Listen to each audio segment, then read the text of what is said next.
John had always considered the cabin a sanctuary, tucked away in the woods. It was a place where he and his son, Ethan, could escape the chaos of everyday life.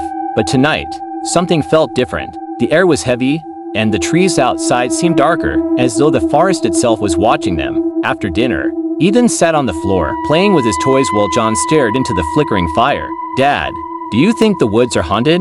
Ethan asked, his voice barely above a whisper. John smiled, though an ease tugged at him. "No, buddy, just animals and trees out there. Nothing to worry about." But even as he said it, John couldn't shake the feeling that something was wrong. He double-checked the windows and doors before they headed to bed, making sure everything was locked up tight.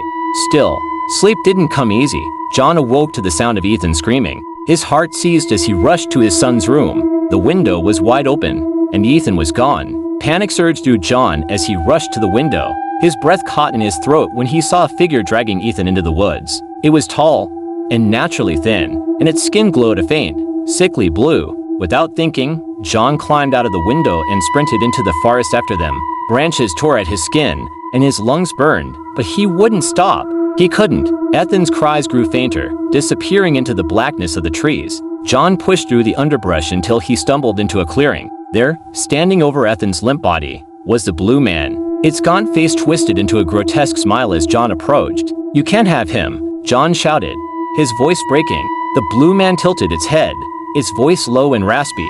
"He belongs to me now." Fear gripped John, but his love for Ethan was stronger. "No," he roared, charging at the creature. He slammed into the Blue Man, knocking it off balance. John grabbed Ethan, pulling him close. The Blue Man shrieked, its eyes blazing with fury. As John turned to run, the shadows around the clearing moved, swirling with the creature's rage. But he didn't look back. He raced through the forest, clutching Ethan, the Blue Man's chilling voice echoing in his ears. "You cannot escape me."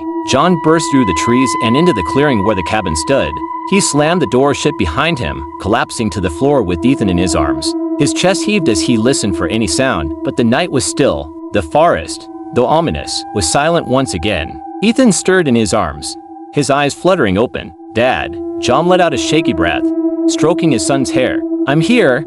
Buddy, you're safe." But deep down, John knew this wasn't the end. Something dark still lurked in the woods, waiting. The Blue Man would return.